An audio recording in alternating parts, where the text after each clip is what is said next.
All right, let's get rolling. Today is week 3, day 2. We're going to be doing lots of stuff with characters and AI, and maybe we'll even get to health bars today. You might, yeah. So if you're, I've never seen that particular error before. Try loading a new level, like go to third-person levels, I think it is, and maybe try loading the map again. It seems like you're in some sort of weird state there. You did reset the layout, so that's usually my first go-to on that. So, yeah, try reloading the map.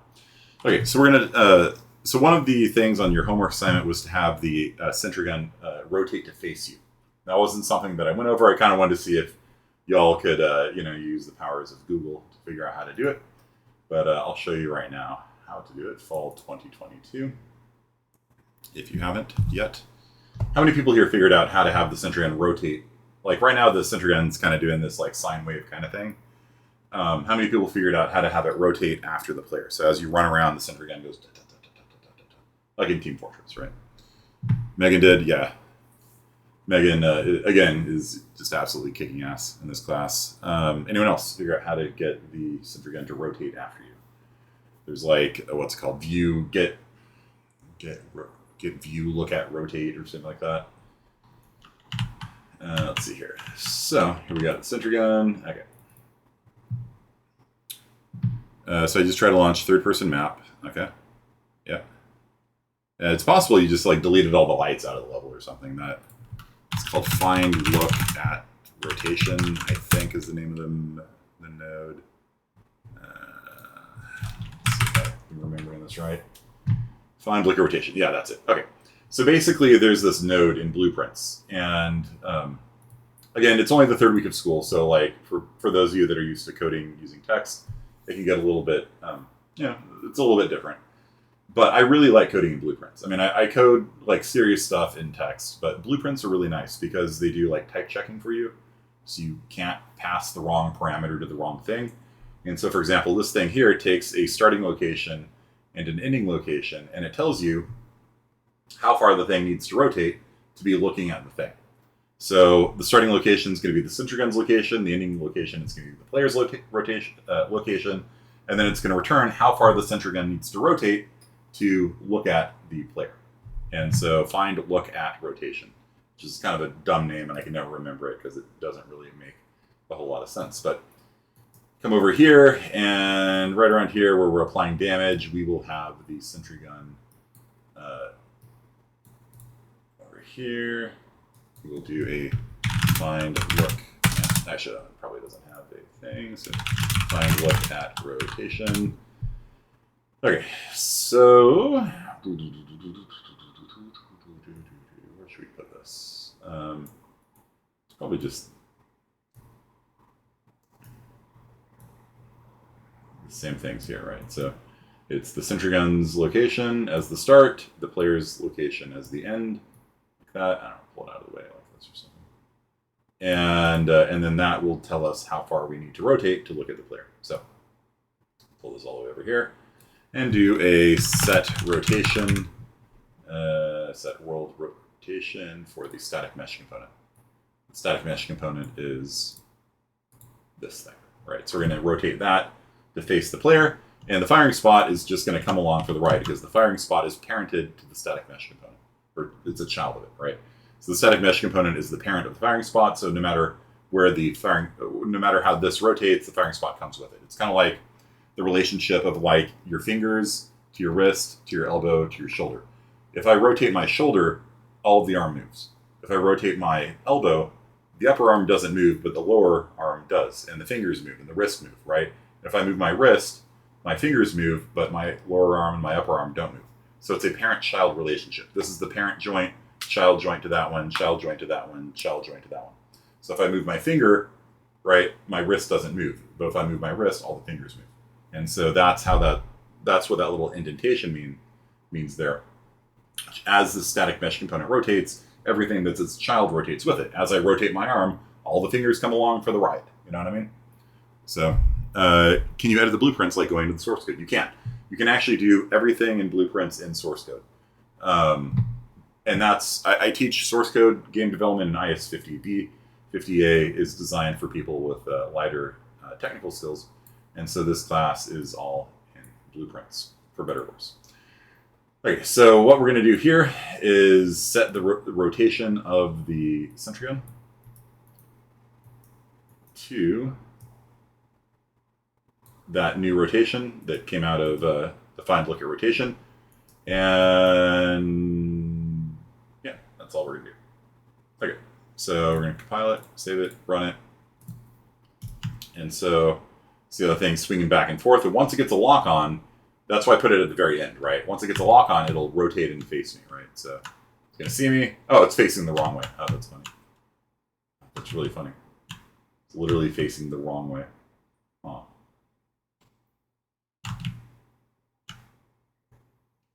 Weird. Huh. Wonder if this thing, it's because these x-axes.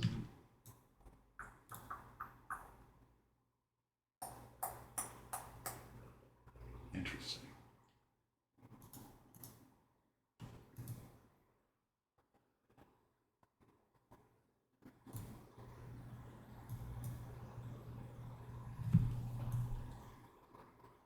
Oh, that. Oh. Yeah, I have it backwards. This one is the player, and that one is the sentry gun. And I had it backwards. Okay, well, that makes a lot more sense. So the starting location is going to be our location, and then the ending location is going to be the player's location. That would make sense why it was rotating the wrong way. All right. All right, lock on. Thank you. And then, oh right, because we're overwriting that. Because we're doing this here, right? And so this is actually screwing with our this thing over here, right? Because we're setting the world rotation twice, and they're kind of fighting with each other. What should we do?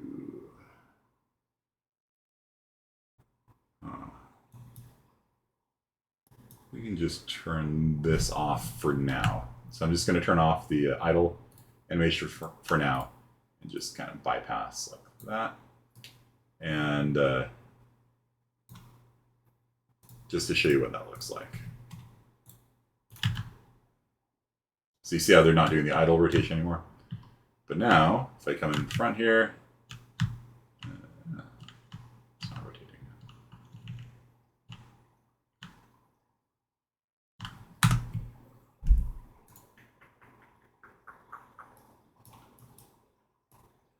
Oh, maybe that would help. All right.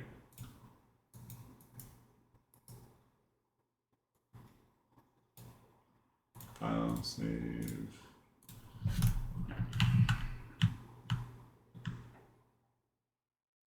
And now you'll see it rotates to face me, right?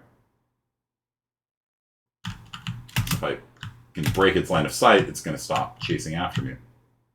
But as long as I'm in its line of sight, it will snap on to me and follow me around, no matter how I move.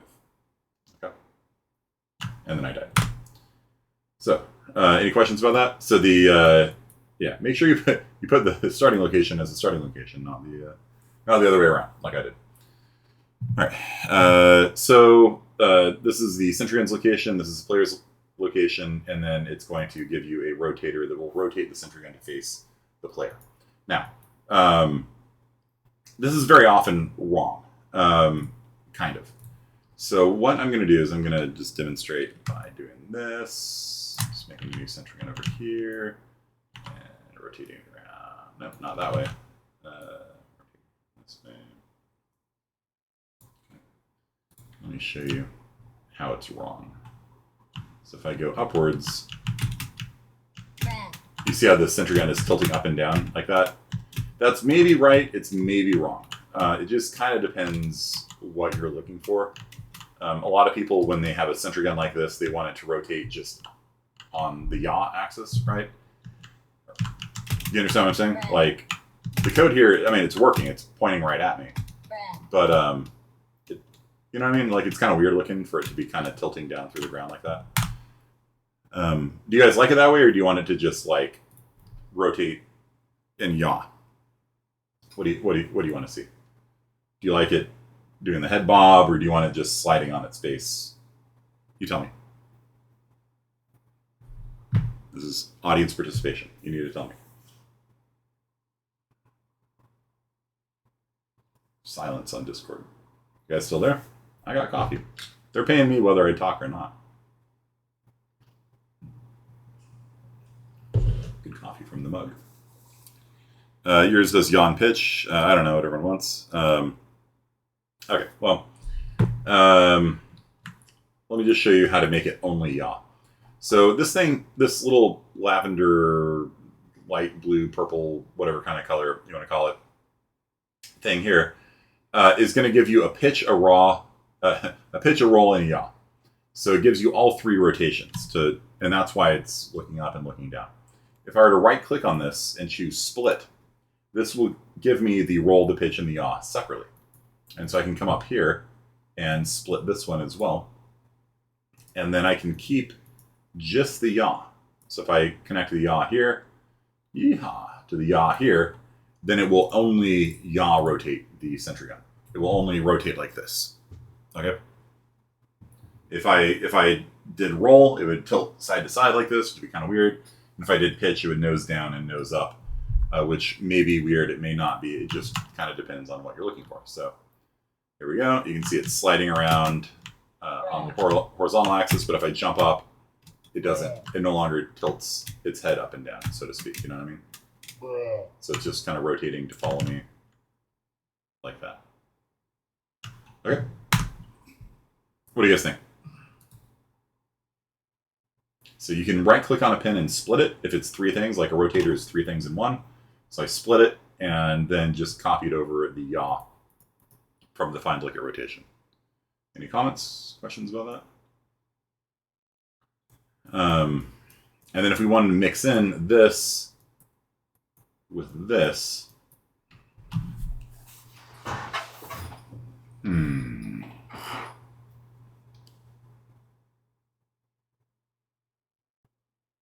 I think what I'd actually do is probably change the starting rotation, right? Maybe. So that it's sort of baseline becomes the direction that we've last seen the player in. It depends on what kind of sentry gun you want to have. Like in Team Fortress, there's a starting rotation for the sentry gun, and as players run around, it'll follow them and it'll actually run and shoot them behind. But when people leave, it snaps back to going to its forward 45-degree cone again.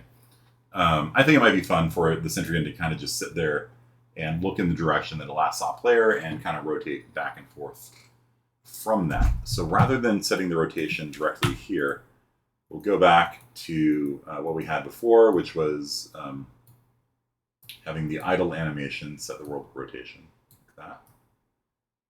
And what I'm going to do is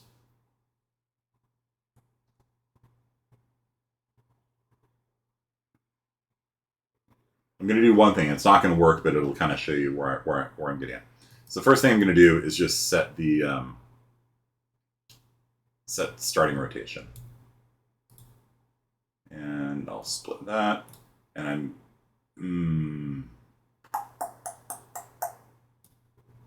I'm going to get the starting rotation, split.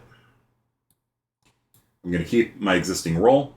I'm going to keep my existing pitch. And the new yaw is going to be the yaw computed here. And so do you kind of get what I'm doing here? Like basically, rather than rotating the sentry gun to look at the player, what I'm going to do is I'm going to just change sort of our home yaw. And so the base yaw that it looks at is going to be the yaw the player was in. Now, this isn't going to work quite right because the time is still going to be swinging the thing around. So it might be looking at you, but then be off 45 degrees this way, which will look really weird. But like I said, I just wanted to start with this so you can kind of see what I'm getting at. So basically, rather than immediately rotating the camera, rotating the sentry gun to face the player, what we're going to do is we're going to just save the direction that we last saw a player in, and that's going to be sort of our home direction, and we're going to swing left and right on that. Does that make sense? You guys kind of get what I'm doing here? So you see, it saw me, and so now it's rotating around that point. Now it saw me there, and the last point that it saw me is going to be, come on, is going to be the place that it rotates around. Okay, do you see that? So wherever it saw me last, that's sort of the 0 angle for the center gun, and then it's going to keep kind of sweeping in that direction. Okay.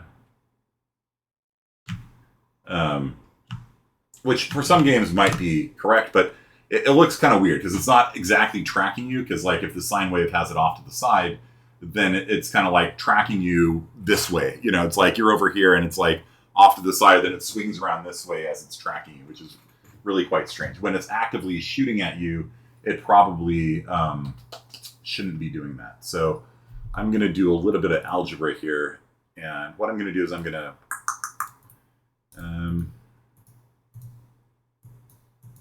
to get the time since creation. I'm going to Control D to duplicate that. Just put this over here somewhere. And I'm going to right-click, Promote to Variable. And what I'm going to do is actually save the last time that I saw the player. Let's look that up here. I'm doing this just to make the thing not act weird like that. Okay. So I'm going to call this last time saw player. So every time we lock onto the player, and we're going to compile and save it, and it's going to default to 0. Okay. So every time we see the player, we write down the time, and then the sine wave, and if we keep seeing the player, then we keep writing down the current time. And so what we're going to do over here at the beginning is we're going to have it swing left and right based on how long it's been since it's seen the player.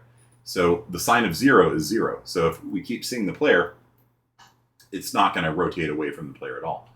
So I'm going to do a little bit of algebra here. This one, let's see here, minus last time we saw the player. So this value that we're going to use here now is going to be how long it's been since we've seen the player, right? So if we last saw the player at 5 seconds and it's currently 6 seconds, it's been 1 second since we've seen the player, and so it's going to do the sine of 1, or actually it multiplies by 2, so the sine of 2. And so if we do this, it might twitch a little bit, but let's see if that gives us something pretty close to what we want. So here we go. It's tracking us. It's tracking us. It's tracking us. Then it loses sight of us. Right? It's tracking us. It's tracking us. It's tracking us. It loses sight, and then it goes back to working as expected. Right? The barrels are actually causing it to lose line of sight, so it can't actually see me right now. But here, it sees me. It locks on. Then I break line of sight. Then it goes back to swinging around that spot that it saw me at. If I hide over here, now it's kind of looking in that direction. So that's actually, I think, pretty good behavior for a sentry gun. See it locked on, and now it's going to go swinging back and forth in the direction that it saw me until I break line of sight again.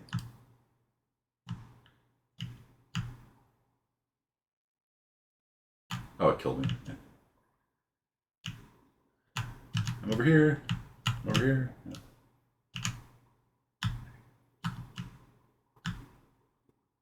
And I break line of sight, and oh, now it's shooting me now.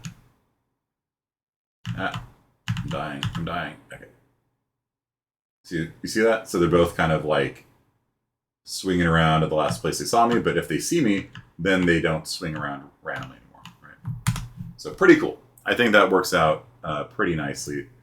I was worried because there's going to be a very small difference. Like it's going to be a 30th of a second later, and that's going to turn into a 15th of a second. And so it's going to be like a very slight amount off from us. And I was worried that that would be visible, but it doesn't look like it really is. So let me take a look at this one. And yeah, it seems all right. Yeah, it seems fine to me. Okay. It might be like a very slightly bit off, but how long since we've locked on?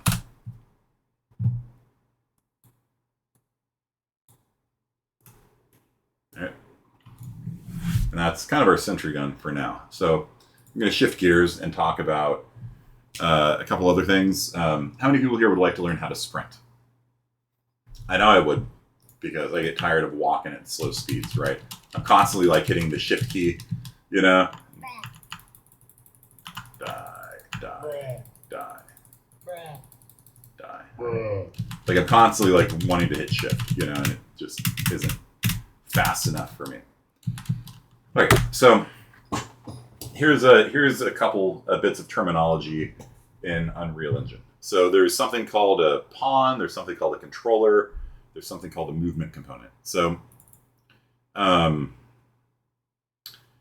the controller, you can for the player, you can think of it as actually literally a controller. Like you can actually think of the controller for the player as actually a controller, and it like gives commands to the player and moves the player around. A pawn is something, if we're doing terminology, a pawn is something that like is moved around by a controller, and all of them will have these things. If you double click on that, they're going to have something called a movement component on them. Okay, and so a movement component controls all of the settings for movement. If you wondered like how you can swim and how you can fly and you can jump and things like that, it's all here on BP third person character under the character movement. You notice that it's actually not part of the normal list here, right? This is all the different stuff that's actually, you know, sort of on the character. The movement is not. It's just attached to it because that's what it means for you to be kind of a character in the world. It controls the different movement settings for it. So if I come over here, you can see it controls gravity, its max acceleration, its braking friction, crouch half height, its mass. Default movement mode is walking. You can set it to like flying if you want. I wonder what that would do. Let's see if that would even work.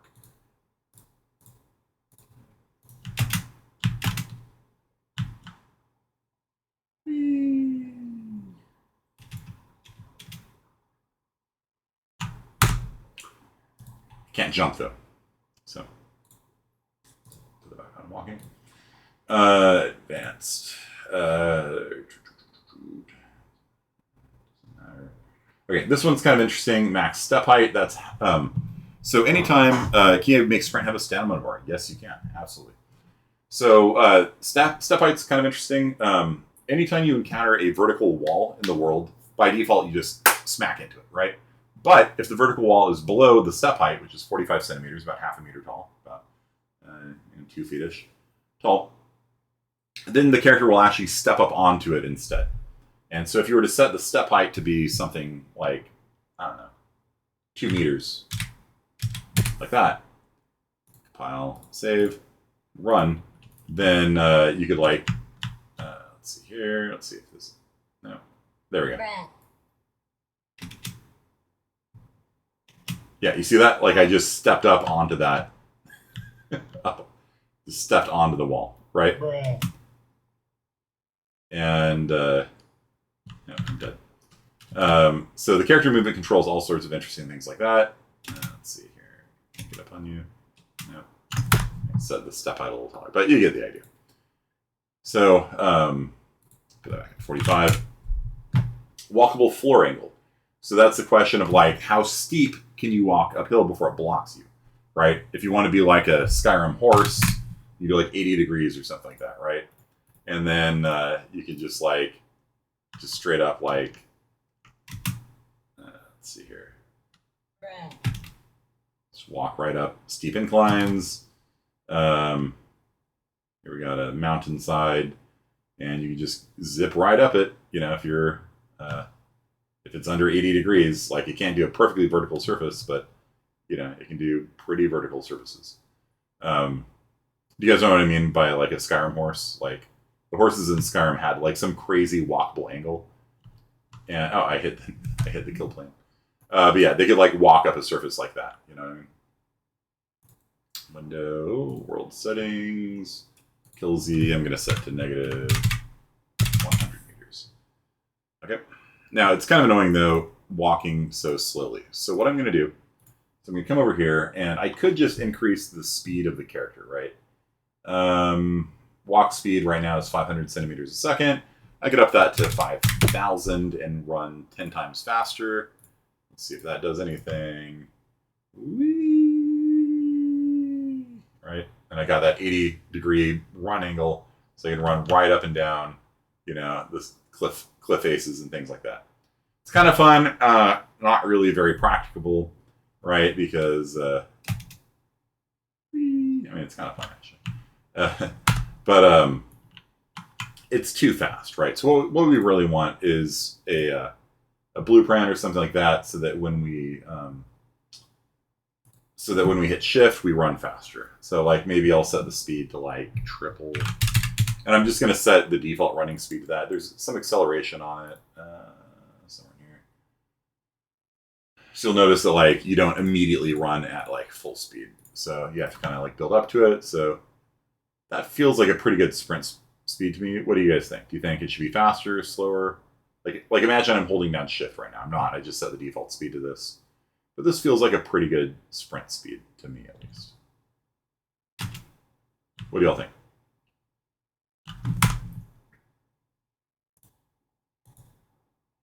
Is that good? Bit slower? 1200 maybe? Yeah, it is kind of fast. At the same time, like when I'm doing development, I tend to like up my speed just so I don't waste development time walking everywhere. This feels like a pretty good sprint speed. Yeah, I think you're right, Dustin. It feels like about what I'd expect in a game if I was holding down shift. Okay, so let's do this. Let's make sprinting. Speed, I am speed. Yeah. Okay, so third person character. Let me reset you back to the default. Oh, default's at 600. Interesting. Yeah, you know, I'm gonna actually leave the default at 600. That seems a little bit more fun to me. Okay, so first thing we're gonna do, if we need to bind a keybind, you guys remember how to do that? Edit, project settings, snap it up here.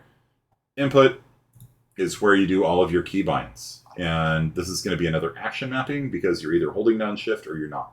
An axis mapping would be like one of these things, right? Where it could be like 0.5, 0.8, that kind of stuff. Also, WASD is actually done using axis mapping so that you don't have to have two separate keybinds for W and S. Instead, it is the same keybind, but W gives a score of 1, S gives a score of -1.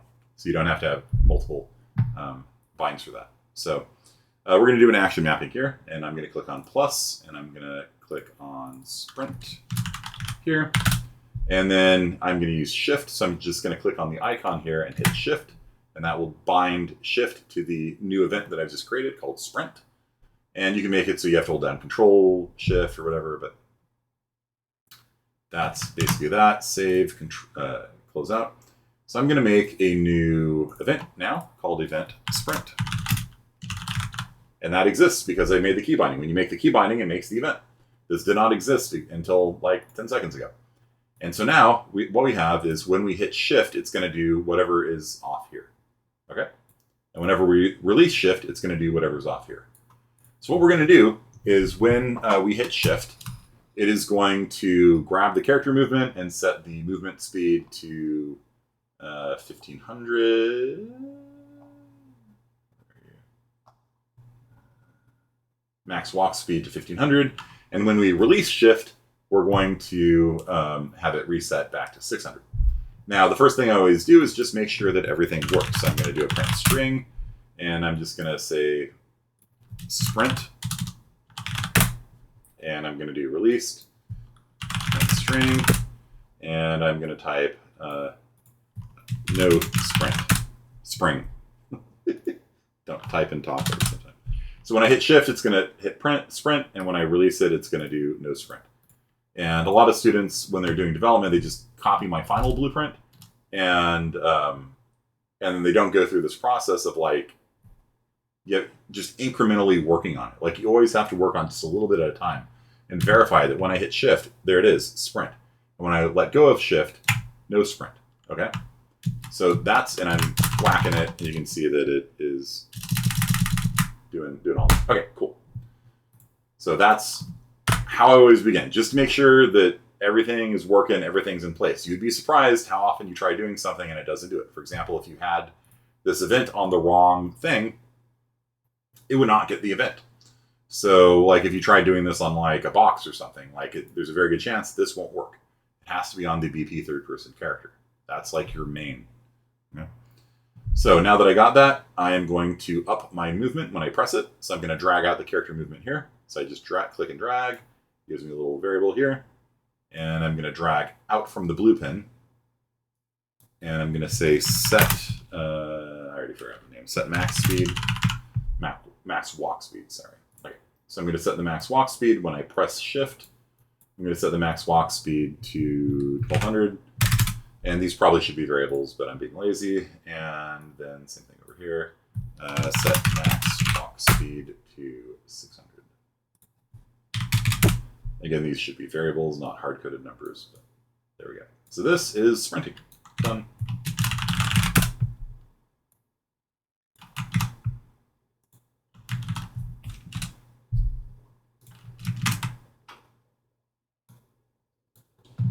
Screenshot that, and there you go. Okay, so that will. Oh, these need to be hooked up. Shoot. No.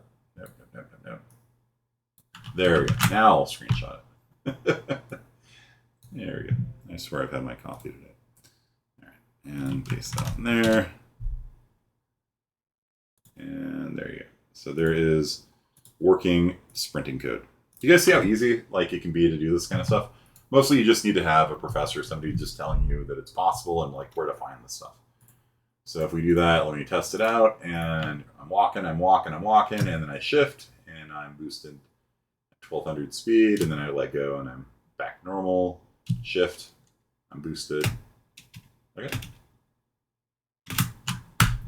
That's something I always like to do early on in the semester because I get really annoyed at how slow I walk normally. All right. So, next up. So what we've done today, we've had the sentry gun look at the player. We've done sprinting. Next up, let's talk about doing an enemy that can actually walk around the world. Okay. So, any questions so far? Go ahead and pause now and take questions. So, one really important tip for Unreal Engine is that if you drag out from here and you do like set max walk speed, it's not going to find anything because it's context sensitive, right? And so if you just drag out from a white pen, it's not going to find the thing that you're looking for because max walk speed is part of character movement. So the trick is that anytime you're doing something like that, you know, is a specific thing, like if I click on character movement, you can see all these things over here. If I want to set any of these variables, then you pull out from the character movement rather than out from the white pen. So then you can do set max, you know, acceleration, that kind of stuff, right? You don't get that if you drag out from the white pen. So that's a really nice tip that you should all be doing is, you know, anytime you want something that relies upon, I don't know, like something like this, you know, you drag out from the colored pen rather than from the white pen. Especially if you're trying to get values, like if you want to get the current walk speed, you have to pull out from there.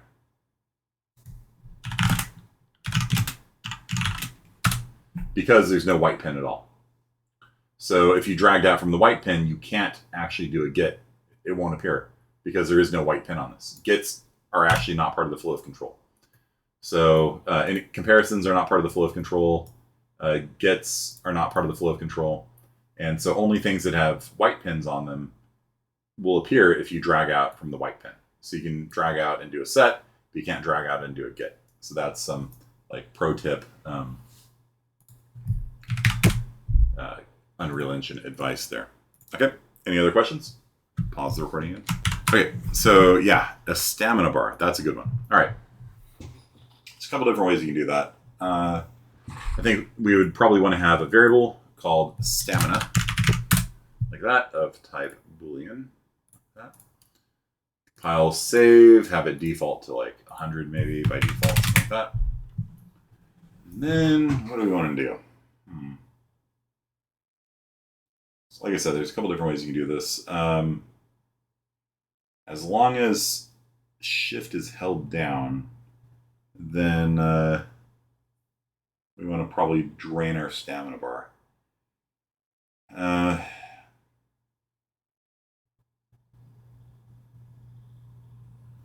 Yeah, okay. Maybe we can... I don't know if you're ready for this, but... yeah, okay. Let's see here.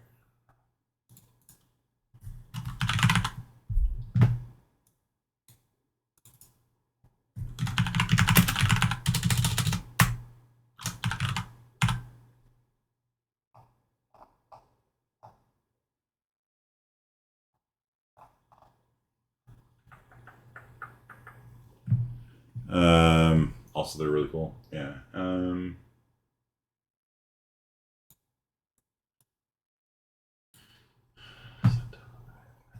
Okay. So.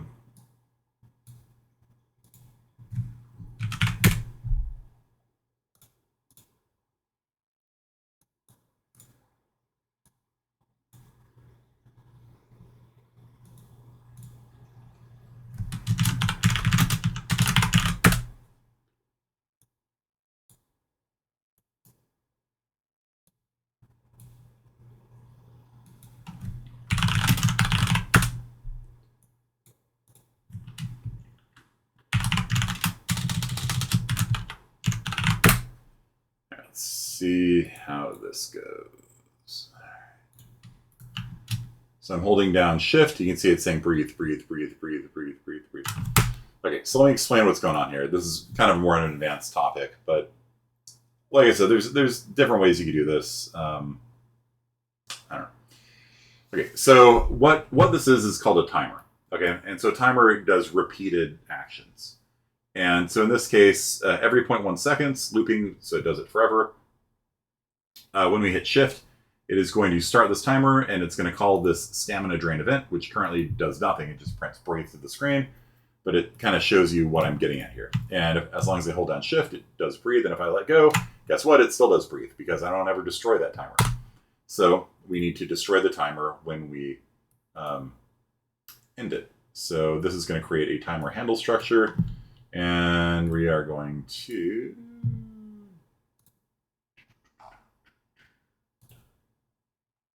validate timer handle.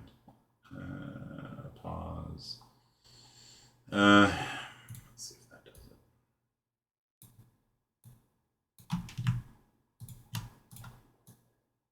It's been a while since I've worked with them.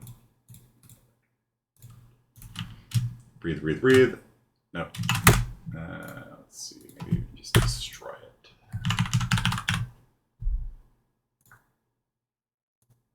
I don't think that's going to work. No. Give me 1 second. Sorry. It's called clear timer.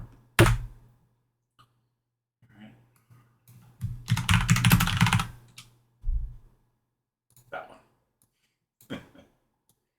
Okay, so what this code is doing right now is, and you can see there's that little blue line coming out of there. So when they hit sprint, it is going to set their speed, and it's going to start a timer that's going to drain their stamina. When they release Shift, it's going to return their speed to normal and stop this timer. So it's going to stop draining their stamina. So breathe, breathe, breathe, breathe, breathe, breathe. I let go, it stops. Hold it down, breathe, breathe, breathe, breathe, breathe, let go, it stops. Like I said, there's other ways of doing this. You could probably do it with event tick and check to see if the Shift key is held down and drain stamina off that. Like I said, there's always different ways of doing it. This is probably the way I'd implement it, though, so there you go. So this is going to create a repeatable event, and it's going to keep calling this thing here. So how did I make it? I did set timer by event, and then by default, it does this like little red square there called a delegate.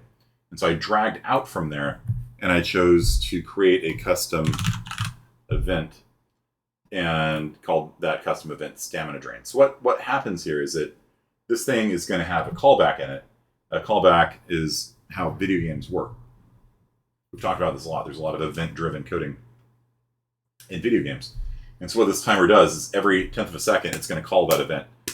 And this guy is going to fire infinitely until we destroy it. And we destroy it by doing clear and invalidate timer by handle, which naturally I couldn't remember off the top of my head because I don't work with them that often. So, and it's kind of a weird, awkward name. That's one of the things about Unreal Engine is that like half the time I just have to like, okay, what's another thing again? Is it load level? Nope, it's open level. Okay, cool.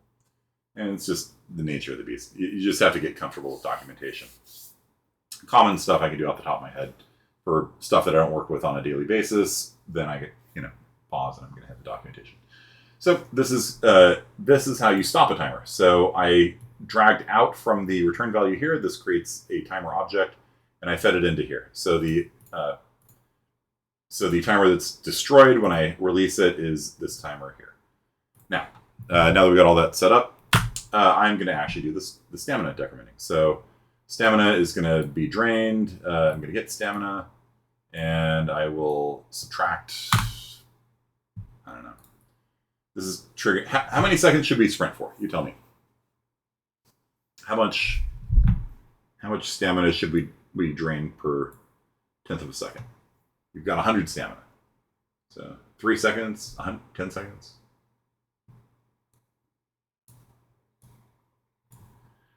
"20 seconds of sprinting. You're in better shape than the Halo Ultramarine. It always kills me that you have all these games about these like Ultra Master Chief people, and they can sprint for like 3 seconds. They're like, in real life, people in the military run, for like 10 miles, and in video games they can run for about 2 rooms, and they're like, they collapse to the ground. 5 seconds. Okay, so if it's, let's do the math. So if it's 5 seconds of running, and you've got 1,000 ticks, then we should be knocking off. No. So if it's 5 seconds, that's 50 ticks. We should be knocking off 2 per tick, right? Because this is happening 10 times a second, so we're going to knock off 20 stamina a second, and there we go. So, and then we'll just like print our stamina, print string, and we're going to just write that in there, and then we will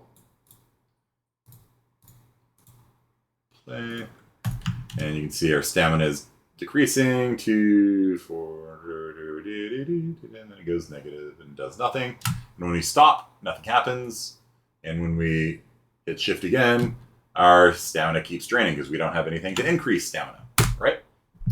So what do we need to increase stamina? And there's different ways of doing this. One way you can do it is just have event tick handling all the stuff. So on event tick, you check to see if shift is pressed. If it is, your stamina goes down. If you release it, your stamina goes up. But I kind of like it this way. So so if our stamina is decreasing and we hit 0, then what do? What happens if we run out of stamina?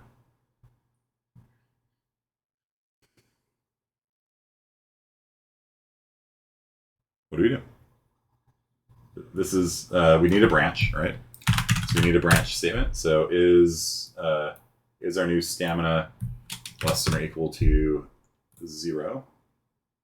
If it is less than or equal to 0, then, well, let's just like pretend they release shift, right?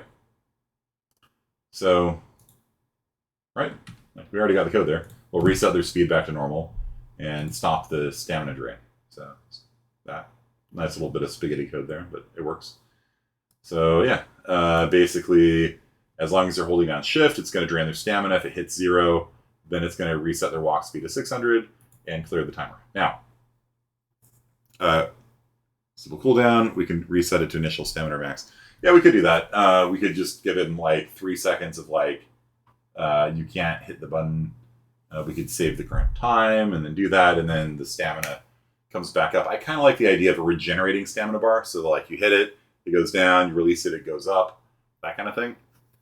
So I'm thinking that like when we release stamina, when we release sprint rather, we create another timer, right? So we do the exact same thing. So we have one timer to decrease stamina and one timer to increase stamina, or we could probably merge them into one by setting a variable or something.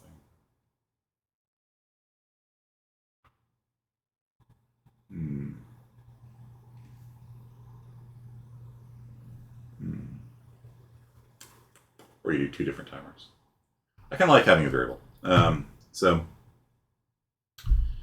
We'll make a variable here called sprinting.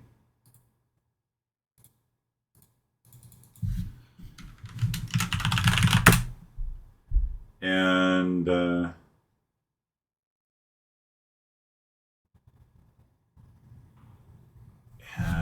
I'm actually going to redo this entire thing, actually.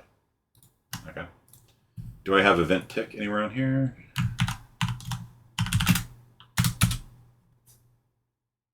No. Okay. So I'm actually going to redo this whole thing. You could. Yeah, you could make it so that, like, when you run out of breath, I actually do that in my games. I actually, if you completely run out of stamina, then it puts you on, like thing where your stamina doesn't regain for, like, 3 seconds, because otherwise you can sit there and sprint, and then you run out, then it regains, you sprint, you run out, and it regains. And you can sit there and do this weird stutter step sprinting thing, which I didn't really like, so I added in a cooldown. Like, when you run out of stamina entirely, then it throws you into, like, negative stamina, so you can't just sit there and just jerkily sprint. I'm actually going to redo how all this works, though.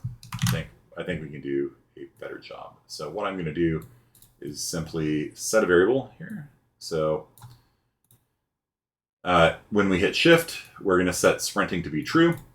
And when we release shift, we are going to set sprinting to be false. Okay. And this timer here, stamina drain, is going to be set on begin play. So I don't think we have the begin play yet.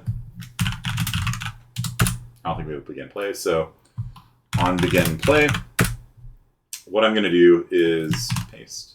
I need to get this.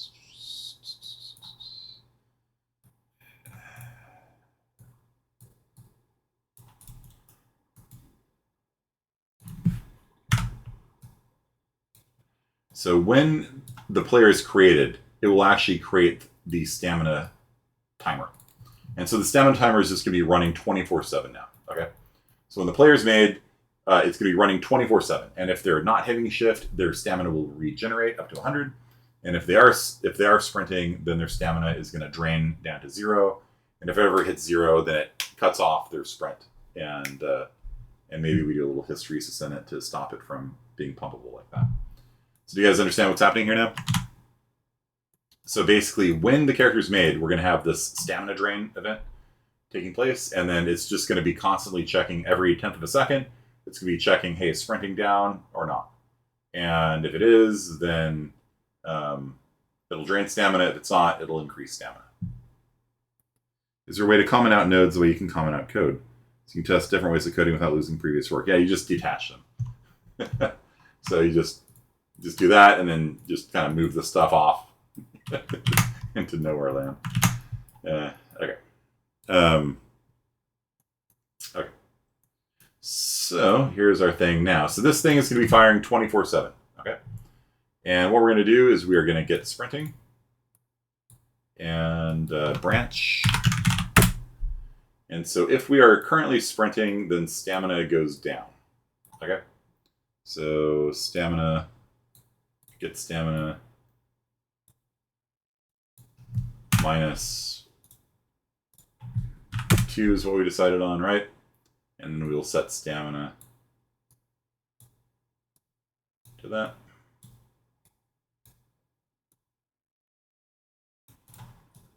And if we are not sprinting, then we will set stamina to something else. We will gain 2 stamina per second per tick. So 20 stamina per second will be recovered. Like this.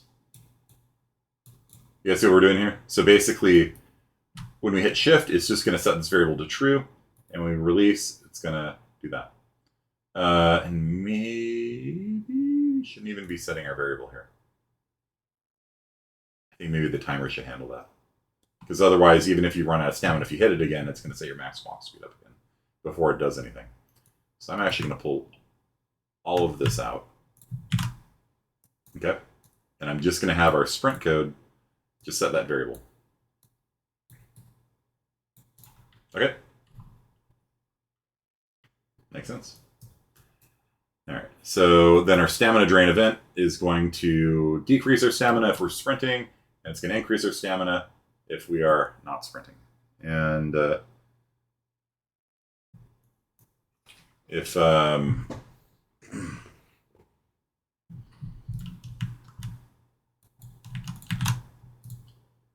then if our stamina is above 0, so we'll do a branch here. So if our stamina is above 0, let's more room over here.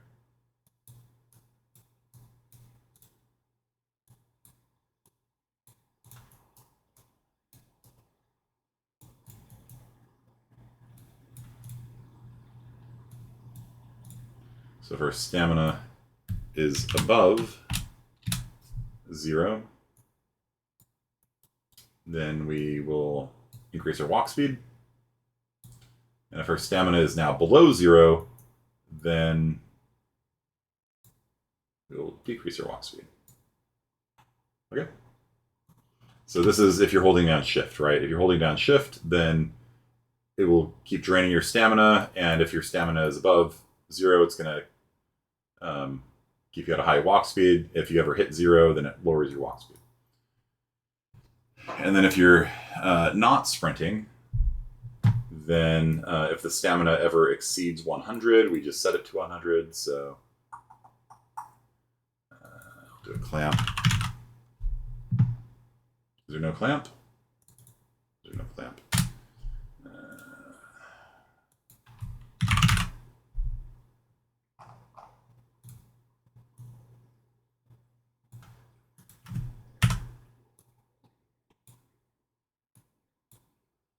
Clamp is kind of fun. So basically, clamp keeps the values between 0 and 100. So we're going to keep adding 2 to our stamina. Like, let's say we're just walking around, we're not hitting anything. It's going to keep constantly trying to increase our stamina above the maximum. And so clamp keeps it between 0 and 100. Okay? And then we will set the...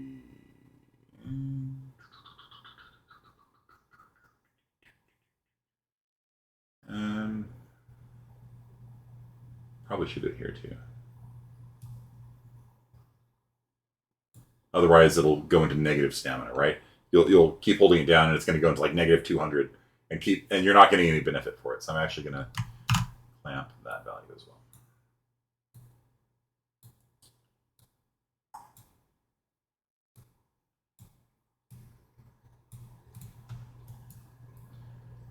You guys understand clamp? So this prevents it from dropping below 100, below 0, or over 100.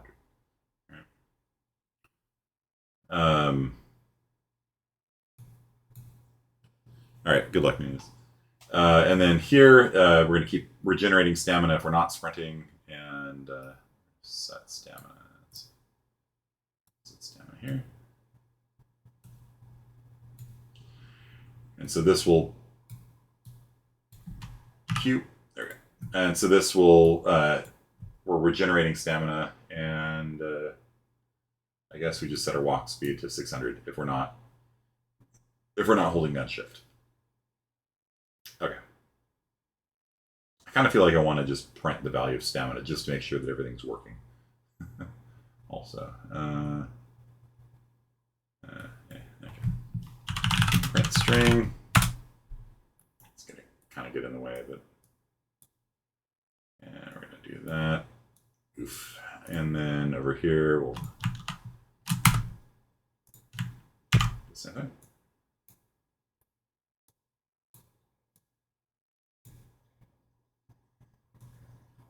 I'm going to pull that in just a second, but I want to verify that it works. Okay. There. You can see that my stamina is at 100, and then I hold down shift. You can see the stamina is draining, stamina is draining, stamina is draining. I let go, and it starts climbing back up. Stamina is draining, stamina is draining, stamina is draining. When I hit 0, I slow down. You see that? But it doesn't drop below 0, right? If I hadn't put the clamp in there, I'm still holding down shift right now. I'm still trying to sprint. It's not working. I would be at like negative 500 stamina, right? Then when I let go, it starts going up, and then I can sprint again immediately. And so I can kind of pump it a little bit. But because Unreal Engine has acceleration, it actually doesn't allow you to stutter step very much. there's actually it takes like a couple seconds to actually get up to speed due to the acceleration. So, I think the system actually works pretty well as a sprinting system. The only remaining thing to do is to build a heads-up display that would show your stamina bar, which we can do next if you want. Okay, so that is actually working just fine. So let me do this over here, and do this over here. And yeah, so my actual input action sprint is as simple as just setting and clearing a variable. You hit shift, it turns on a variable. You release shift, it clears a variable. Yep. And then this, when we create the player, it's going to create a timer that handles our stamina system, essentially. So this whole thing here is like a stamina system. And so the stamina system updates itself every 10th of a second, which is probably good enough. You don't need it to operate 90 times a second or something like that. And so it calls this event 10 times a second. And then every time it's called, it checks to see, are we sprinting?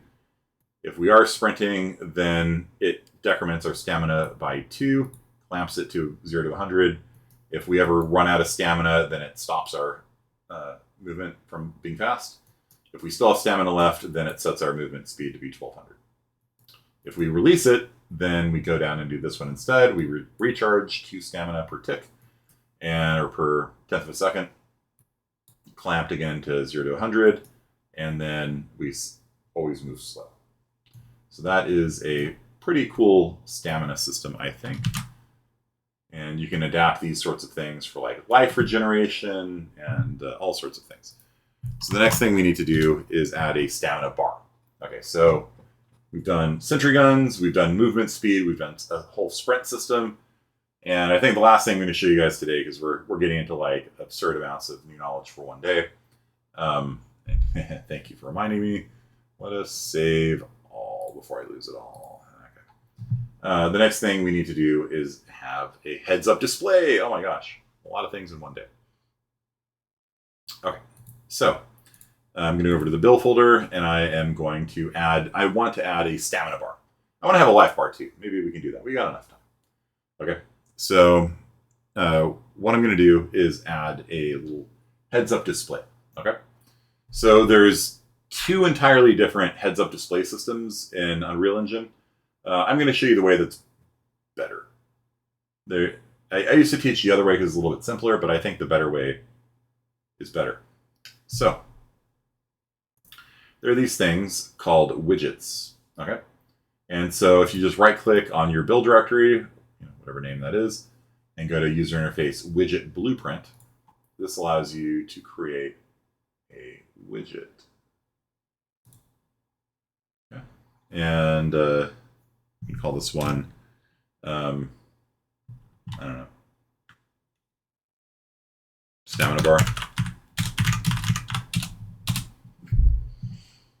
And when you open that up, you're going to be in this weird thing here. This is actually like a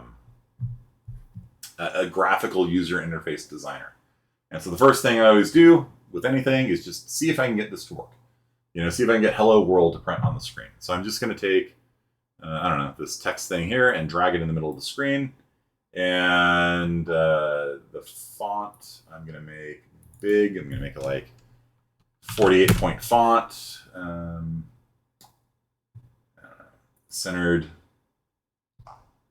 And then for the text, I'm going to have it just say, hello world. Worlds, apparently. Hello world. Okay, so again, the process to do this thing, and this is going to appear on the screen. This is a heads-up display. A heads-up display is text that appears over the game world. Stop it up there. I'm going to actually, when I do this, you notice that nothing appears yet, right? There's no hello worlds anywhere on here. It's because I haven't added it to the screen yet. What I want is like a health bar probably down here, but I always just start off by just printing text on the screen. Let me see if I can get this to work. Okay.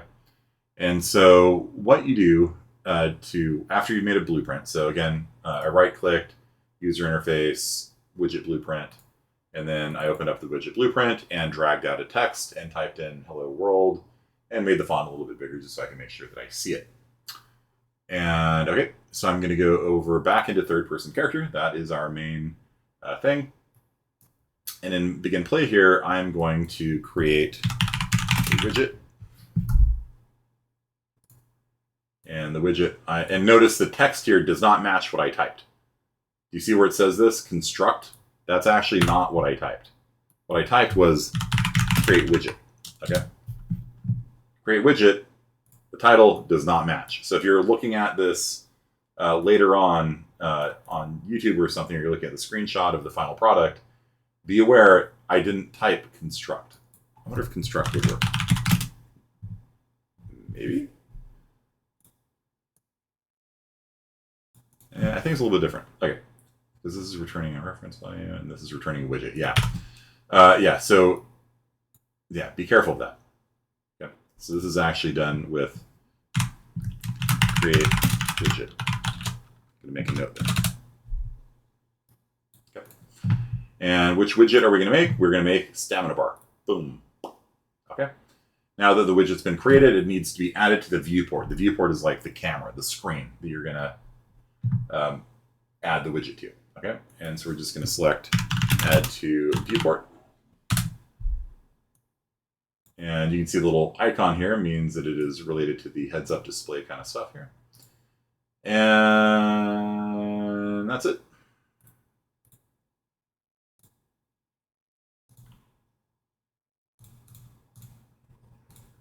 And now it says hello world at the top of the screen. Cool. And so what kinds of things can you put into your heads-up displays? Lots of things. Right now we're just doing text, and so you know, that's again what I always start with, just to make sure that it works. But we kind of want to have like a health bar and a stamina bar and stuff like that. So maybe instead of hello world, be like, I don't know, mission survive. So I want to add a stamina bar.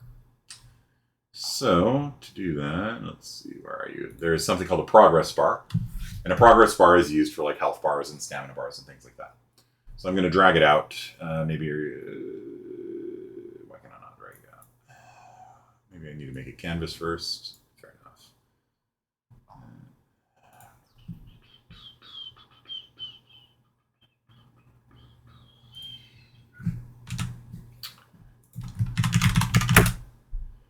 So it used to make a canvas for you by default. Now you have to do it. So the canvas allows you to lay out multiple widgets on it nicely. So drag out the canvas panel first, and then you can drag out the text. And that little sunburst looking thing there is like where the text is going to be relative to. So this is saying draw the text. Where's the offset? Right here. So it says draw this text 144 pixels east and 92 pixels south of the anchor. So I'm going to actually anchor it to the top center part of the screen, and I'm going to drag it over to here. I'm actually going to have it at no X offset, down 50 pixels. No, that's wrong. What's that? 100? Alignment. Where is it? Center justified.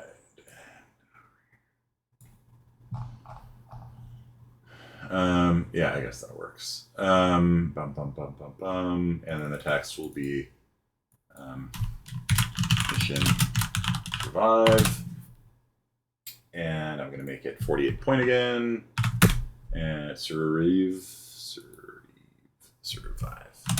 Okay, so what I did was I made a canvas first, which it used to do for you automatically. Now you have to actually, and it doesn't even show up here. So the first thing you have to do when you make a widget is search for a canvas panel, drag that out. That creates like the screen, and then you can add different things to the screen that are sort of aligned to different parts of the screen. So for example, this text block here is aligned to the center middle part of the screen. It will be down 44 pixels. Maybe I'll move it down a little more. And it'll be centered on the top middle of the screen. You don't need to do that, but I'm just going to do that and verify that. Because remember, every time I do something, you know, I always start with hello world or something like that, and just verify that sure enough that the thing does appear on the screen. There we go. All right, so coming back in the stamina bar, we're now going to add 2 bars to the screen. So probably like a health bar and a stamina bar, and maybe a mana bar if we're doing like full on like Skyrim, something like that. So let me drag out the progress bar now. And so the progress bar will go down here, and you can kind of resize it and make it look like whatever you want. Maybe I'll add some text to it, and the text will say life. Maybe I'll do it like this. Lay it out like that.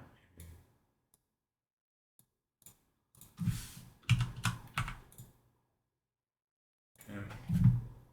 And so progress bars have the ability to fill up and empty. Okay. So blue is not the right color for life. What color should the life progress bar be? You tell me. Green, red. Okay. Either of them are better than blue, because blue is the color of mana. Okay, so I'll go with red. Yeah, I'll go with red. If I was going to be a little fancier, I would have it be green when your life is full, and then turn into yellow, and then into red as your life goes down. I'm just going to go with red for now. Okay. Green is the way. And then, all right, fine. We'll do green. Yeah, okay, that's about right. So there's our life bar, and then I'm going to do the same thing.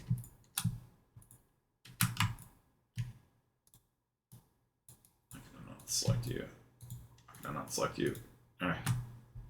I'll just do the same thing. Let's try it out here. Okay, the size of this progress bar. I'll just make it exactly 300 pixels wide, 40 pixels tall. You 300 pixels wide, 40 tall. X position 144. 144, 900, maybe it's fine. Okay, X position 144. Okay. So I'm just kind of making sure the 2 bars are the same size and they're sort of vertically lined up the same way. And then I'll click on you and duplicate you and put you down here.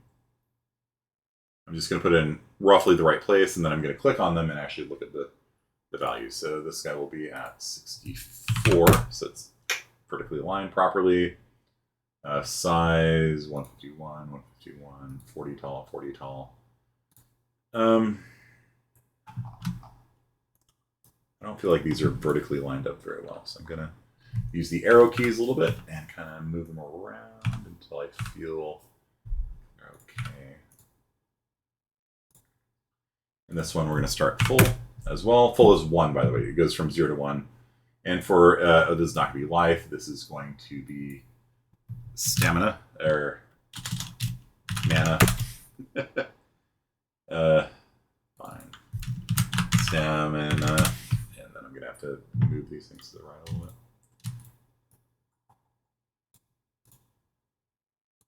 Stamina.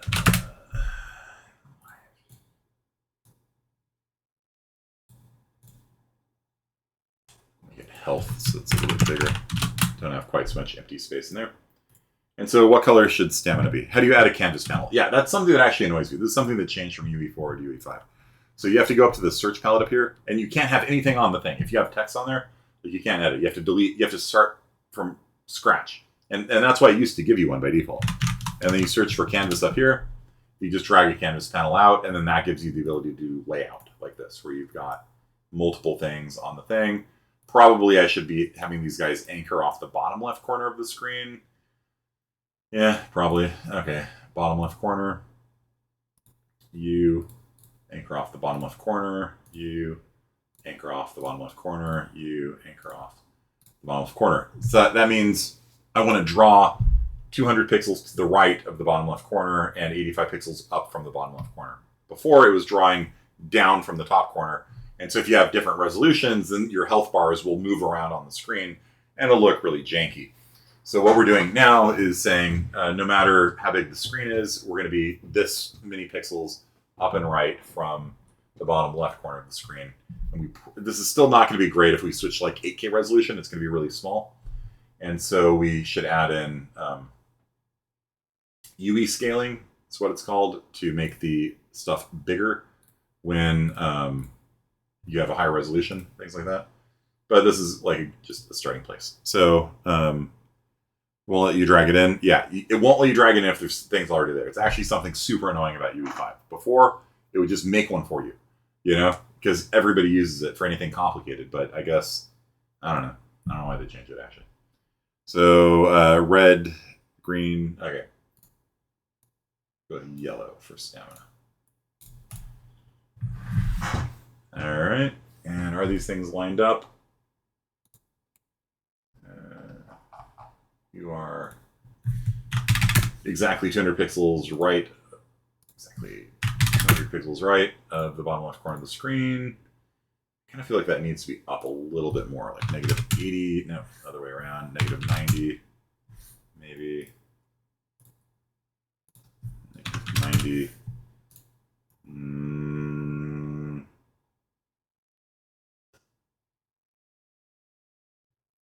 I don't know. Okay. And you could be at like negative 160. You could be at like negative 160. Again, I'm not entirely convinced these things are lined up properly, but good enough. Okay. You can't get the color on the progress bar because your progress bar percentage defaults to 0. So by default, you have no health and no stamina. And so we are going to default to 1, which is 100% health, 100% stamina, just to get it working. And you'll see here, now we've got a health bar, we got a stamina bar, but it's not linked to my actual stamina. I'm sprinting right now, right? And the stamina bar is not going down. The reason for that is because I have not bound my health bar and my stamina bar to my actual health and my actual stamina, okay? And so that is the big think. Okay, so this is the most important thing when doing these kinds of UE stuff is you want the percentage to be bound to your actual health, right? So I'm going to click on the health bar, and right off to the right-hand side here, so if you drag the health percentage up and down, you can see what it's going to look like when you take damage. But we actually want the percentage full to come from our health. And so what I'm going to do here is click on bind and say create binding. This is super important. Whenever you do UE work, if you want to have anything dynamic with like health bars and you have a blue ball for the mana and it's going to get bigger and smaller and things like that, all of those things have to be bound to variables somewhere else. And we can't do this quite yet because if we go to the third-person blue BP third-person character, these values are not public, okay? And so you see how they have the little sleepy eye here? We need to click on health and we need to click on stamina, and that will allow code elsewhere to be able to read those values and set them also potentially.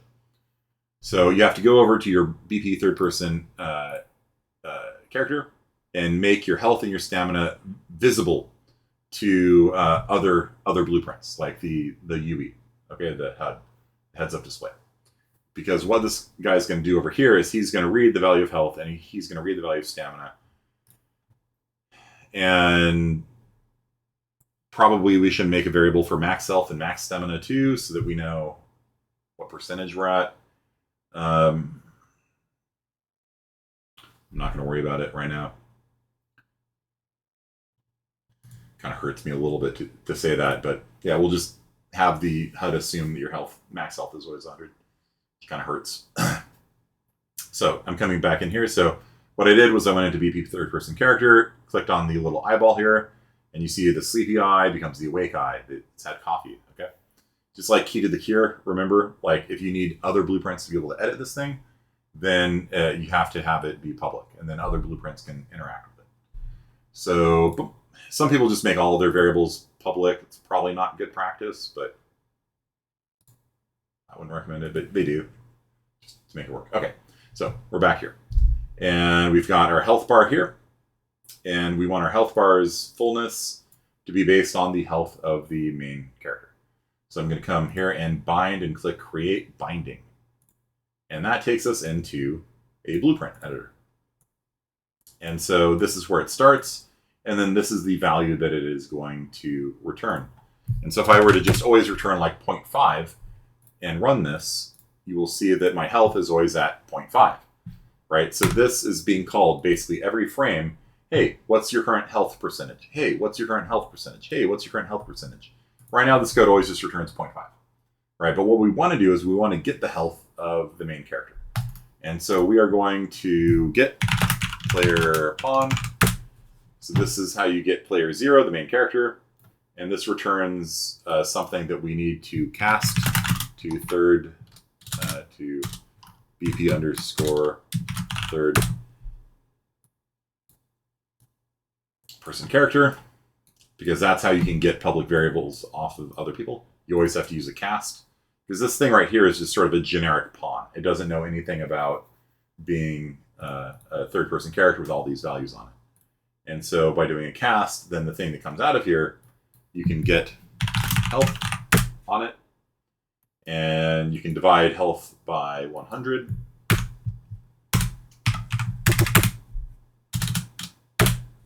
Divide health by 100.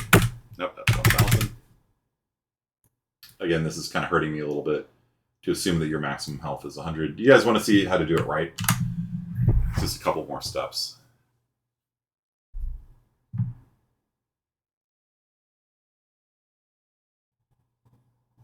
Okay. Yeah, it'll make me feel better. So we have our current health and our current stamina. We should also have max health, which is going to be float and public. And we need to have max stamina. Because a lot of times in video games, you'll get things where like your max health changes or things like that, or not all characters have the same maximum health. So we saved and compiled it, and then we can set max health to be 100. We can set max stamina to be 100. And then if we happen to play like a scout or something that has less health, with 85 health or something, then the percentage full is going to be based on our actual max health and not just assuming it's always 100. So we'll just drag out of here and get our max health and divide health by max health, and then that is a percentage. So this will give us what percentage our current life is at. Now we're done. That's it. Okay, so this binding here just grabs player 0, casts them to third person character. This is the thing that students always forget, that you can't, like if I try dragging off here, you can't get health because pawns don't have health. Third person characters do, because it's added to this list of variables here. And then we get our health, we get our max health, divide them to get a number from 0 to 1, and then we return that. And then as we play the game, you will see as we take damage, our health will start dipping. I'm getting shot by 2 people. You see my health is decreasing precipitously, but I escaped. I died, but yet I lived. And then I died. Okay. And then we need to do the same thing for stamina. Okay. So close that out and go back into the designer. This is something that people often wonder, like, wait, this isn't where I was. You have to go back into the UE designer up here. And then, so we created a binding for health. Now I'm going to click on the stamina progress bar and create a binding here. So again, it's under percentage. And what a binding means is it will dynamically update this value. Like I could manually set it, right? But that's not very interesting. What you want is for it to every frame be like, yo, what's your current stamina? And it will grab the player's current stamina and their max stamina, divide the two, and report it back here. And that value is going to get plugged in here, and then the stamina will dynamically go up and down. So I need to make a new stamina or a new thing, create binding, and it's basically going to be exactly the same. So I'm going to get player pawn. Again, this won't work in multiplayer because there's only one player. We are going to cast to BP third person character. That will give us access to stamina and max stamina. Stamina.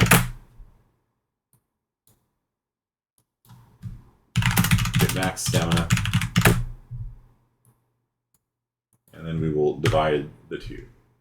So if our current stamina is 50, our max stamina is 100, this will give us 0.5. And so the progress bar will be 0.5 in fillingness. Initializing max health to health and dividing by that. You ended up initializing max health to health. So what I did was, on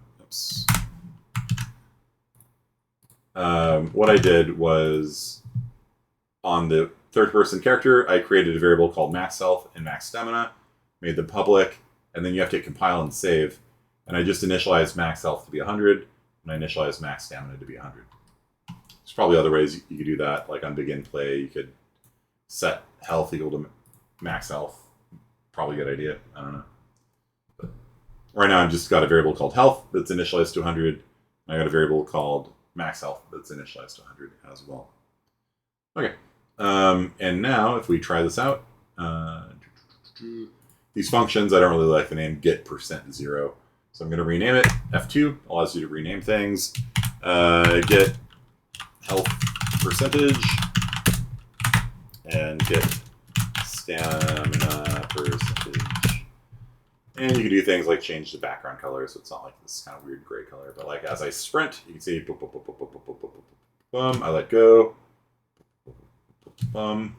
It's updating 10 times a second, which is kind of, I actually don't like that. I actually think we could do better. I don't like that. It's too jerky for me. All right, so this timer is going to go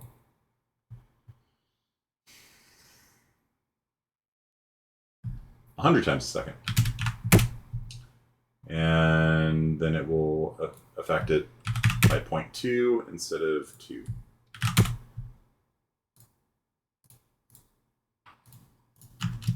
There we go. See how smooth that is now?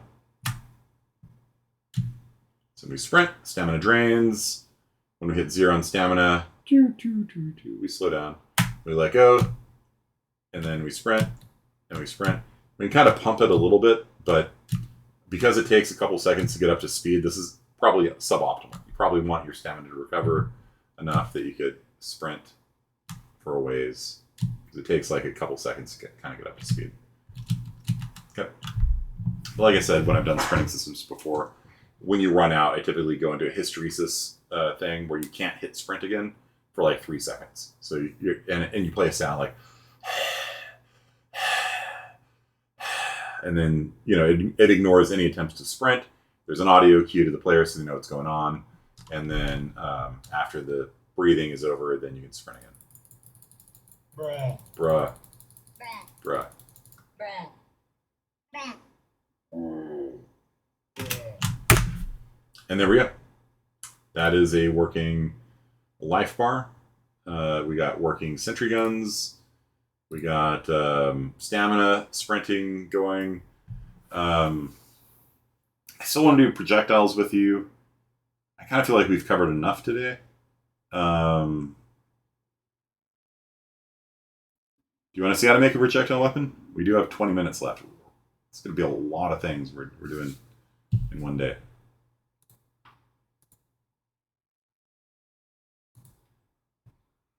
Here's a little different because on begin play, you create an object reference to the third-person character and then use that to access your variables. Yeah, it's actually more efficient to do it that way.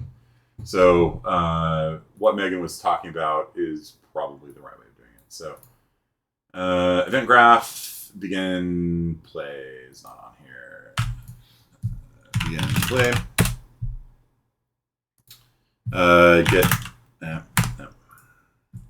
Get player pawn like that, and then saving that as a variable. And the variable will be called, come on, let me select you, main character, something like that. And actually, yeah, no, maybe not even that. Let's do this. Cast to BP third person character. So we can just get all this done out of the way once, right? And then that we will promote to a variable. And let's see, main character, delete. You will be called main character. Yeah, so this is the more proper way of doing it, as Megan said. Basically, when the widget begins, it grabs the first player and saves them into a variable. That prevents you from having to. Where are you? That prevents you from having to do this every time, right? Instead of doing this every time, I can now just pull out the main character and grab his health and her health and max health. Like that, do a division, and we're done. Okay. And we can do the same for get stamina percentage. We don't need to do this every time because this does, take a little bit of time. That does take a little bit of time. It's not the worst thing in the world, It's not like you're going to notice your frame rate like change dramatically, but yeah, anytime you can do something like that where it's just a free pickup of less work, it's probably a good idea. Especially because the heads-up display updates like with every frame, right? So on every frame, you're doing a little bit of extra work. It's not necessary. This is the better way of doing it. And let's just make sure it still works. There we go. We're getting shot. We're getting shot. We're getting shot. No.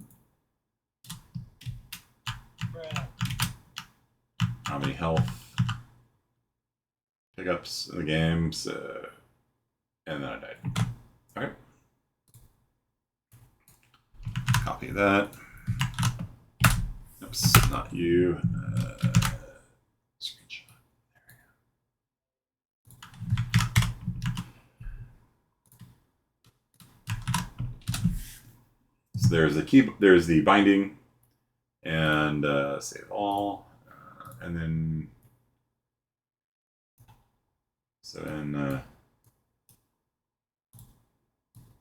VP third person. This is doing two different things in begin play now. It's cut off a little bit. So begin play is both creating our heads up display and it is creating that timer to handle the stamina system. So the stamina system is going to update 100 times a second now. That's what time 0.01 means. That means every 0.01 seconds the timer fires off and it adds or subtracts stamina to us. I had it at 0.1 because I didn't want to like overburden our systems too much, but it looked pretty jerky. So I changed it to be 100 frames per second instead of 10. I could probably adjust that to suit my needs, but it seems to be working fine. All right, we got 17 minutes left. Do you guys want to see how to make a projectile weapon? Just want to go for it. We've been promising this for a while.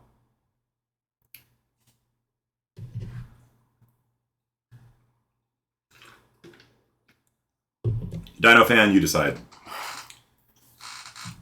Tashler. Dino fan, you want to learn how to make a rocket launcher? Not there? All right, we'll go with Tashlers. Okay, so the first thing you need to do if you want to make a projectile weapon, and my lord, you've learned a lot today. Projectile weapon, here we go. Okay. So first thing you need to do is actually make the rocket or whatever it is you're going to create. So what kind of weapon should we make? You tell me. In the past, I've created like a cat launcher that launched cats at people. We could create a weapon that launches balls. That's the default one. Yeah, no, it was a thing. Let's see. I think it was that was this one. It was a year ago that I did it. I can show you the cat launcher. It's actually a pretty cool cat launcher. It had laser guided cats and everything. But you tell me, like, what do you want? We have to make the projectile first. Electricity? I mean, that seems kind of like more of a hit scan weapon, right? Like you shoot and like a bolt of lightning flies out. Oh, you want like a plasma bolt or something like that? That would involve getting into like Niagara, I think. We don't have time for it. So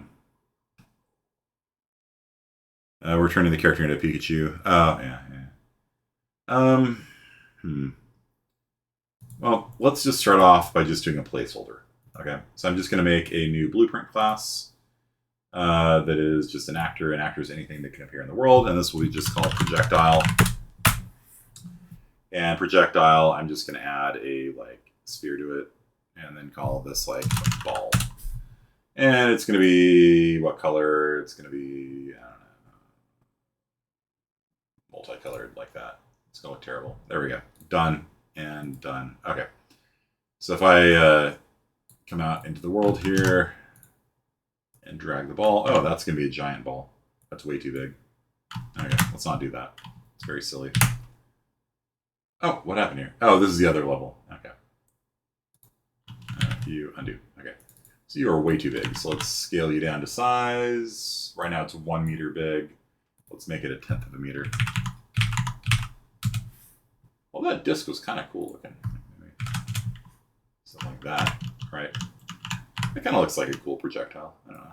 All right, we'll do that. So it's like a 1/10 of a meter, kind of wide and tall, and about a 1/20 of a meter long. Okay. Killer frisbees, yeah. Okay. So now that we've got our projectile, oh yeah, I was going to show you this, right? So this is, I don't know how to prepare you guys for this, but this is like the apex of like 3D modeling. Like the cat that I made, I've had professional 3D modelers quit because of my cat. That's how good it is. So here you go. Here's the cat, right? All right, look, it's got legs. You know, it's got legs. It's got like a granite texture on it. It's very professional. It's got 4 legs. And then it's got a neck, right? And it's got a head. Check out the head. Look at that. It's got ears. And it's got even a cat's face on its face. That is, some people have said that they cannot model a cat like that. It is just, you know, beyond them. It is beyond their abilities to make a cat so realistic. And so the map itself, let's see, let me hit play. And so, yeah. Die. Are you sorry to kill? Die. Okay. So I can shoot these cats, right? How are they? They're immediately exploding for some reason. Why are they immediately exploding?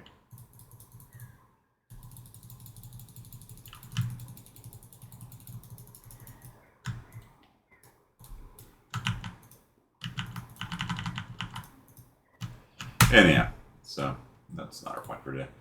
The cats have like a laser sighting thing, so you can launch them into the sky and then hit a button, and all of them come zooming in on that point with laser guided precision.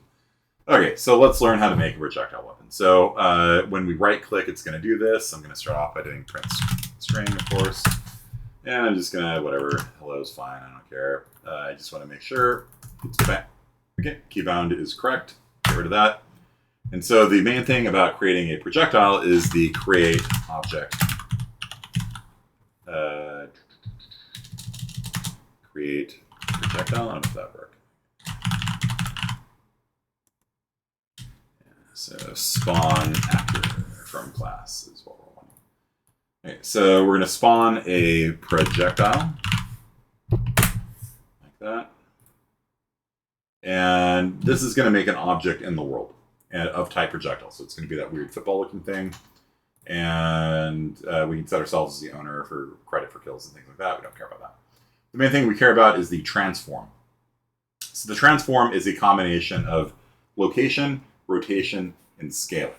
And I like to right click on this and choose split, and that, I'm running out of room again.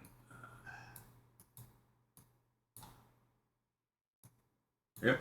And so we can choose the location the projectile comes out at, its rotation, and its scale. So the scale usually you leave at 1, but the location is going to be our location, right? In fact, it's going to be the location of shooting location. So that is the spot right there that we want the projectile to come out of. And in fact, we might even want to move shooting location forward a little bit so there's enough room for that football to appear without it coming from inside of our chest like a chest burster. So I'm going to move that forward a little bit. I might adjust that in the future based on how it looks. So I'm going to just drag out shooting location here. Choose get world location here. And, ooh, even better. You know what?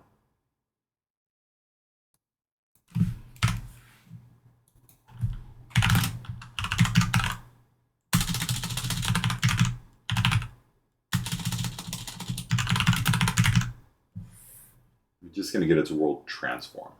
And if this works properly, I'm going to recombine it.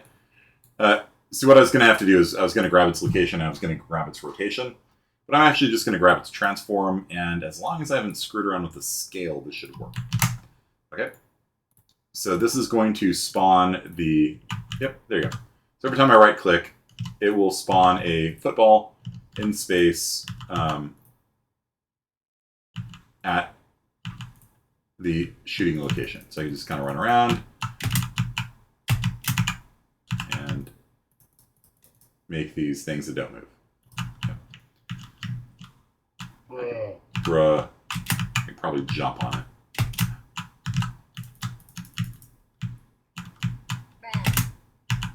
Yeah. Oh, I died. Oh. So they're not moving, but they're spawning, right? And I don't like the direction they're spawning in, so I'm going to rotate them 90 degrees. So they're facing in the extraction, right? Like that. Good. Save, compile, and then when I run it, they're going to spawn in the direction I'm looking. See that? So the balls are going to come out in the direction that I'm looking. Good. Okay. So that's how you make a projectile. The only other thing you need to do is give it what? What else do I need to do to it? There's obviously something missing from my footballs here, right? Oh, that's very cool. A gun to shoot it from? Yes, but not as important as you'd think. Because we have our Iron Man thing here that can presumably create projectiles. So let's see it all. Okay. We need to give it speed, right? So we need to set this is the person that got made. We need to set its velocity. Set physics, linear velocity. Oh, are these things movable? They are. Okay, good. If it's not movable, it won't move. Okay, so we need to just basically set it, and it doesn't simulate physics. Actually, we don't want physics. We want to just set. Let's see here. Set physics, linear velocity, like that.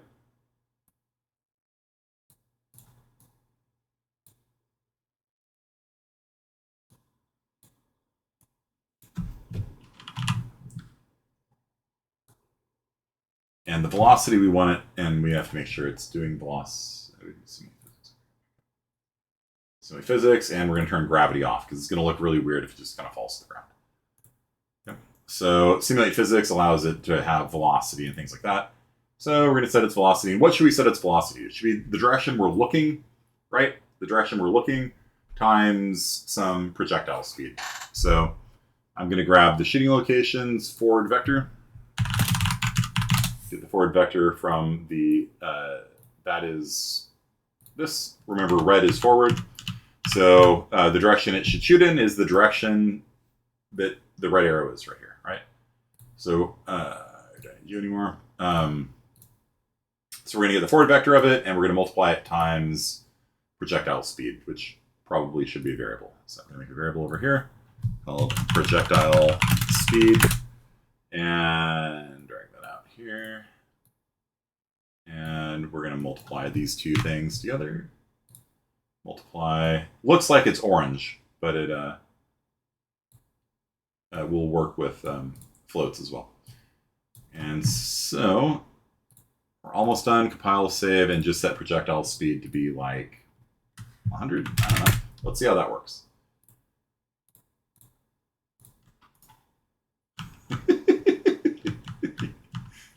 Pew, pew, pew, pew, pew.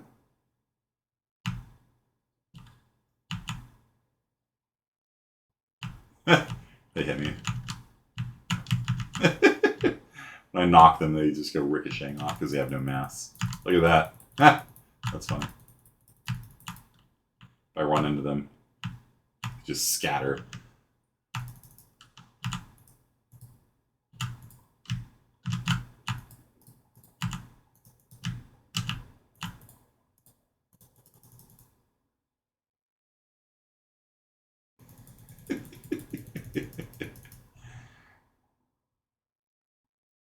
dorkiest projectiles ever.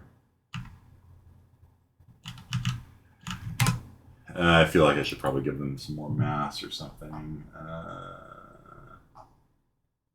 Projectile, viewport, ball.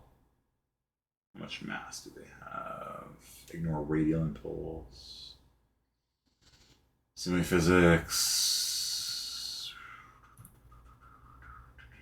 Center mass, mass scale. Where is you?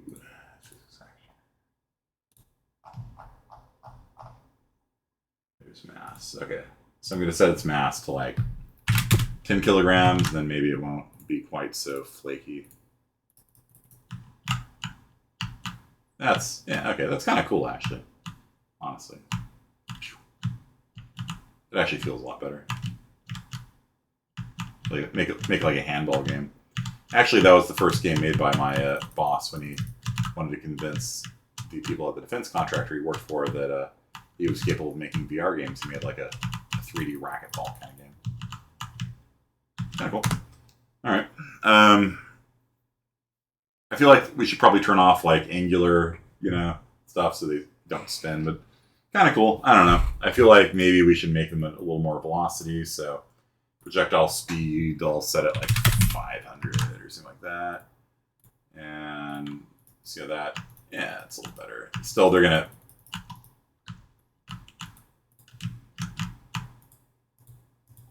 I think they're maybe ricocheting off me. Why is it?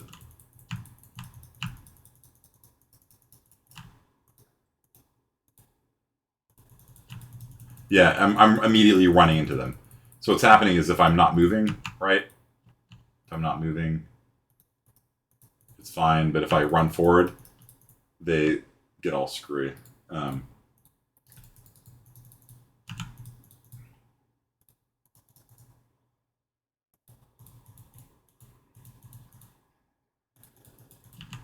weird. Okay. All right, so that's projectiles. Now, in order to have them do damage, what we need to do is say what? How do we have projectiles do damage typically? And I feel like I probably should adjust this slightly so that shooting location is a little bit further in front and probably projectile speed maybe even twice as fast as that. So what do we need to do to have these things work like a rocket launcher? Okay. Right now they're just kind of skipping around the world, It's kind of fun, but like, kind of goofy still. It also feels a little weird because the head isn't pointed in the direction the body is, So it looks like they're kind of coming out at an angle, but it's actually correct. Like it's actually coming straight out of the chest. Because Quinn's head is turned to the left there, then it looks like it's not coming out straight, Yeah, when they overlap an enemy, they apply damage. Yeah, if we wanted to do it that way, sure. But we could do overlap. We could have them non-collidable, which is probably a good idea.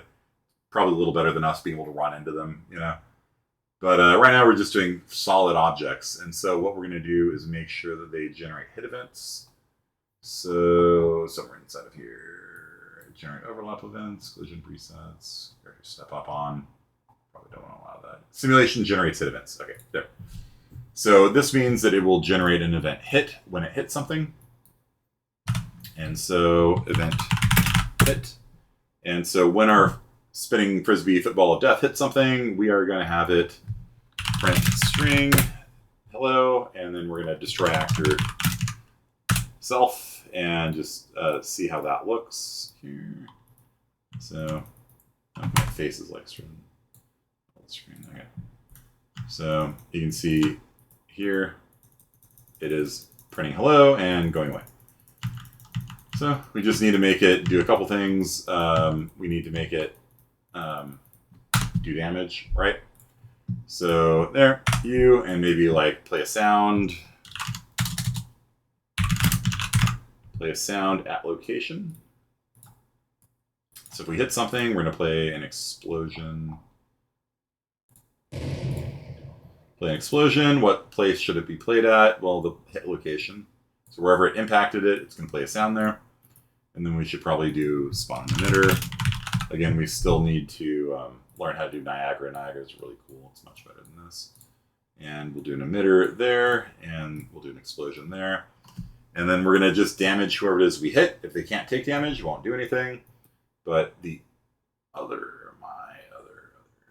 hit result structure, split, hit actors. So this is the person we hit. We're just going to come over here, and we're going to do damage to them, apply damage to them. So whoever it is we hit, we're going to apply damage to them. We should probably check to make sure it's not the player, but you know, whatever, friendly fire is a thing. And we're going to do 10 damage to whoever our spinning footballs of death do. And then we destroy ourselves, and we are done. So this is a working rocket launcher here.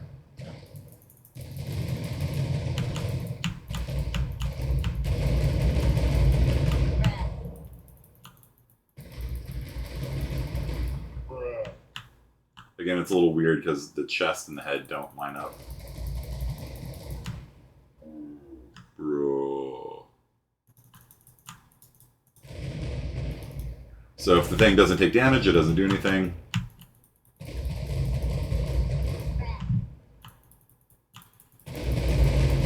But it is actually coming straight out of the chest, believe it or not. And these things will fly forever, by the way. So if they don't hit anything, they will actually probably lag your game out. So one final thing before I sign off is you want to create a max lifespan on them. So I find that. It's on you. Let's see. Yeah, okay. So up on the root here, you can set an initial lifespan, and so you can set it to like let me set it just 1 second to show you what it looks like. And hit play, and so you can see face out of it. So if you don't hit anything, the thing just deletes itself. You see that? It doesn't explode, doesn't do any damage.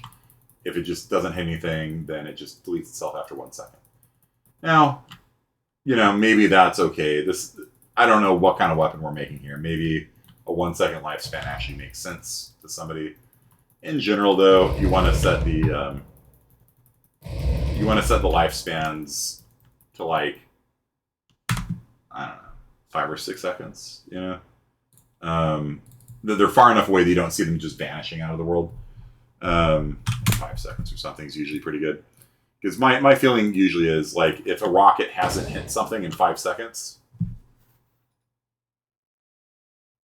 it's not going to hit anything. Right? And so it vanished, like, even after we couldn't see it, right? So we can create a bunch of projectiles. 1, 1,000, 2, 1,000, 3, 1,000, 4, 1,000, 5, 1,000, and they're gone. You know, they're way far away when they vanish. So that's my take on it. And if I run fast enough, you see I can like kill myself. You know, like it's not great.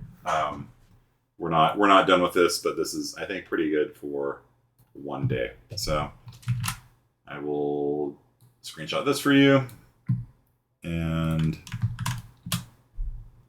you are good. Third-person character, projectile weapon. And that's it. So to make a projectile weapon, all you really need to do is spawn an actor and give it some velocity. Again, this is why we create that shooting location thing, which is just a scene component. That gives us a nice place to name space, to say this is the place where things appear, right? And so we just drag out the shooting location, get its transform. A transform is, again, location, rotation, and scale. And as long as we haven't played with scale, which we do sometimes, then everything will come out correct. It'll come out of the right location, facing the way that our shooting thing is facing. And then for the velocity, we just get our forward vector, multiply it by speed. In this case, I think it's like 1,000. And then set its velocity to be the direction we're looking times 1,000. So it's moving 10 meters per second in the direction we're looking. And that's it. All you have to do is set up a event hit on the projectile. And that's it. It's pretty simple. So with that, I think you guys know probably enough to make a game, honestly. Next week, we're going to get more into art kinds of things. But as far as coding goes, Oh, we still have to do enemies that can walk around. But basically, you've got all the components. You got hit scan weapons, you got projectile weapons, you got health, you got stamina. You can do mana easily the same way. You got heads up displays, trace line, projectile, radius. You got basically timers. Like, you got a lot of tools in your toolbox now. So what I'd like to see you do for your homework is to make a timer of some sort. Maybe you can just implement the stamina bar, but use a timer. You make a projectile weapon, and do a heads up display. Okay. So if you don't want to do stamina, right? What can you do with a timer? Well, what if you make it so that when the user touches an area, it starts a countdown timer, right? This is very common in this class. Like, students will do like some sort of platforming game, and so they make it so that when they touch like the top area here, then right, when they enter that zone, a countdown timer begins, and they have to like leap from like platform to platform and get to the ending zone by until the timer counts down, right? So you can do whatever you want for the timer, but I want to see a timer integrated with the game, with the heads up display in the game. So a timer, a heads up display, and a projectile weapon of some sort. That's your task for Tuesday. And like I said, we're going to start moving into art kinds of things, which is kind of fun. We're going to be doing materials and material instances and dynamic materials and stuff like that in Unreal Engine. Make the landscape look a little better. Maybe do some rivers and lakes and stuff like that. But like, we went hard this semester on the coding side of things. Usually I do that a little bit later in the semester, but that's what you guys wanted, so that's what you guys get. Okay? So again, the only other thing is like having AI that like runs around and paths at you, but maybe we'll do that later in the semester. I do want to get to art. Okay? That's it. Went a little bit over, but I hope you learned a lot today, because we taught a lot today. All right, see you guys next time.